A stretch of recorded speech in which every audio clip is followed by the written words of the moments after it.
Assalamualaikum warahmatullahi wabarakatuh. Di kesempatan kali ini kita akan membahas apa saja kelebihan dan kekurangan yang dimiliki Redmi Note 10s.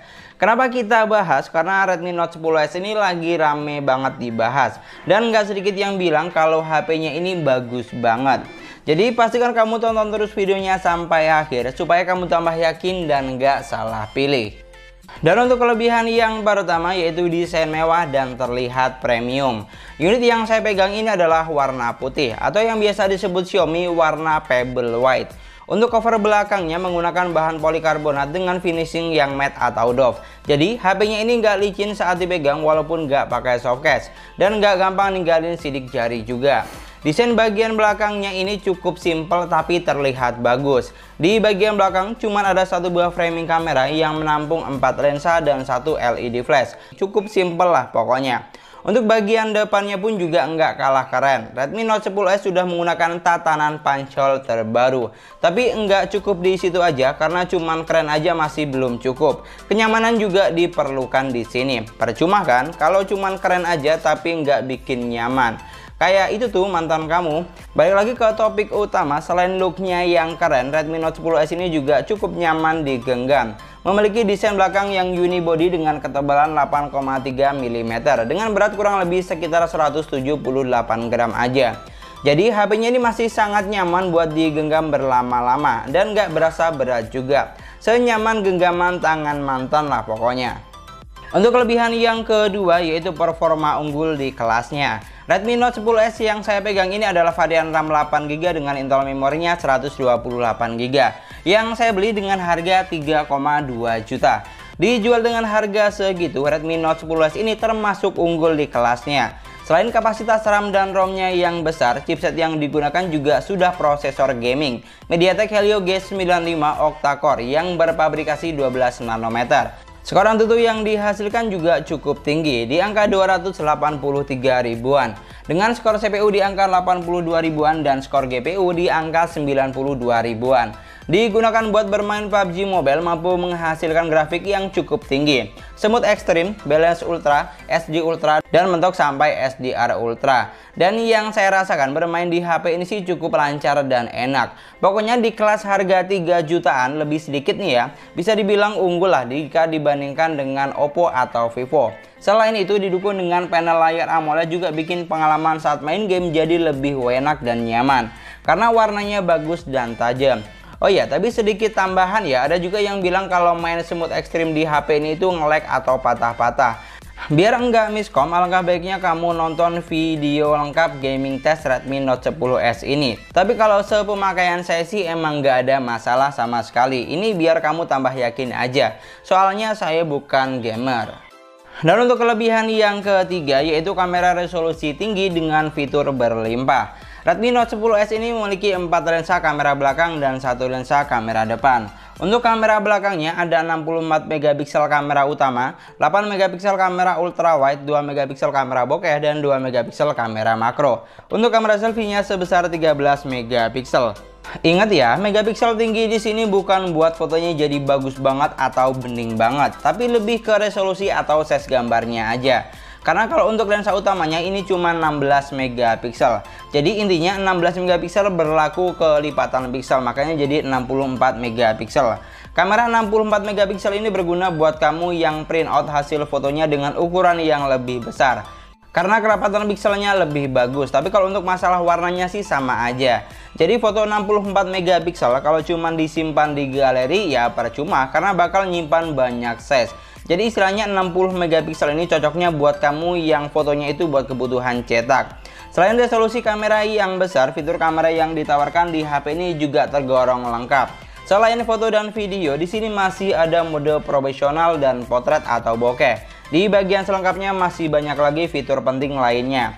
Seperti mode malam, foto resolusi tinggi 64 megapiksel, video pendek, foto panorama, dokumen, gerak lambat atau slow motion dan selang waktu.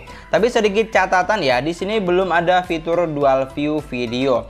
Untuk perekaman videonya sendiri bisa sampai resolusi 4K dan 1080 di 60 frame per second. Serta nggak ketinggalan sudah dilengkapi dengan ultra stabil video. Ini adalah contoh perekaman kamera belakang dengan resolusi 1080 di 30 frame per second. Dia juga bisa sampai 60 frame per second dan bisa sampai resolusi 4K juga. Dan ini kondisi ultra stabilnya aktif ya. Jadi untuk stabil videonya ini saya aktifkan, dia bakal begini. Ini kalau saya pakai jalan agak cepet. Jadi kalau saya lihat dari layarnya ini dia cukup stabil. Dan untuk kelebihan yang keempat yaitu adanya fitur NFC. Mungkin fitur NFC ini nggak begitu penting bagi sebagian orang, tapi nggak sedikit juga yang membutuhkan NFC. Selain berguna buat cek saldo uang elektronik, fungsi NFC sangat beragam sebenarnya. Kalau saya sendiri biasa buat ambil file dari kamera ke handphone dengan cepat. Dan masih banyak lagi lah pokoknya, tinggal disesuaikan aja. Kira-kira butuh atau tidak si NFC ini. Tapi jangan salah loh ya, ada atau tidaknya NFC ini sering jadi acuan di zaman sekarang. Jadi kalau HP-nya dijual dengan harga di atas 3 juta, nggak ada NFC-nya kayak gimana gitu. Banyak banget yang komen. Tapi untungnya di Redmi Note 10 ini sudah ada, jadi aman lah ya. Itulah tadi beberapa kelebihan Redmi Note 10. Dan sekarang kita akan bahas apa saja kekurangan yang dimilikinya. Dan untuk kekurangan yang pertama yaitu always on display yang nggak selalu on. Mungkin sebagian dari kamu sudah tahu lah ya, kalau always on display di Redmi Note 10 series emang nggak selalu on. Layaknya seperti AOD di HP Samsung, Oppo, atau Vivo. AOD-nya ini bakal aktif beberapa detik setelah layarnya off, tapi kemudian mati. Dan buat menampilkan AOD-nya lagi, kita harus ketuk 1 kali pada layarnya. Jadi gimana ya, namanya always on display tapi enggak selalu on. Ya mungkin saya tahu tujuannya biar hemat daya, tapi kurang keren aja gitu rasanya. Selain itu, walaupun Redmi Note 10s ini menggunakan panel layar AMOLED, tapi sensor sidik jarinya enggak tertanam di bawah layar, melainkan ada di samping jadi satu dengan tombol power. Sebenarnya untuk kekurangannya sih tergolong minim menurut saya, mengingat harga yang ditawarkan juga cukup terjangkau dengan semua spesifikasi dan fitur yang ditawarkan. Selain kelebihan dan kekurangan, berikut ini beberapa poin yang bukan termasuk ke dalam kelebihan atau kekurangannya. Poin yang pertama yaitu refresh rate layar yang masih 60 Hz. Akhir-akhir ini lagi rame banget nih tren layar handphone dengan refresh rate tinggi. Ada yang 90 Hz, 144 Hz, bahkan lebih. Tapi untuk Redmi Note 10s ini cuma 60 Hz aja ya.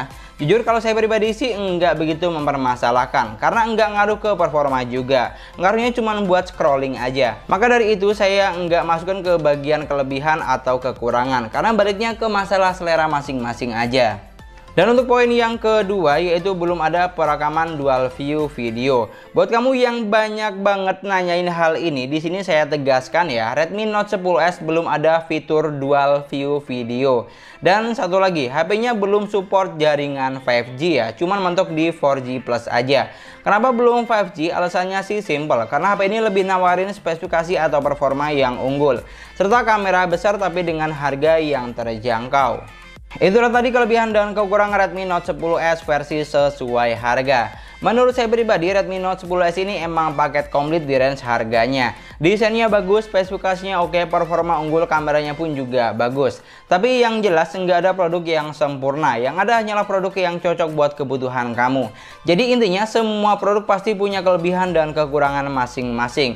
Tinggal disesuaikan aja tuh dengan kebutuhan kamu bagaimana. Dan yang paling penting bersyukur dengan apa yang sudah kamu dapat saat ini. Dan mungkin sekian dulu pembahasan kita kali ini. Semoga videonya gampang dan mudah dipahami. Dan yang paling penting semoga videonya bermanfaat. Jangan lupa like dan komen videonya. Kalau misalnya ada yang salah atau ada yang kurang, kamu bisa banget koreksi dan tambahkan di kolom komentar. Dan seperti biasa, nggak usah subscribe channel ini, nggak apa-apa. Yang penting setiap ada video terbaru kamu selalu nonton. Tapi kalau misalnya kamu nggak mau ketinggalan, ya alangkah baiknya kamu subscribe channel sesuai harga, serta aktifkan tombol lonceng pemberitahuannya. Kita ketemu lagi di video selanjutnya. Assalamualaikum warahmatullahi wabarakatuh.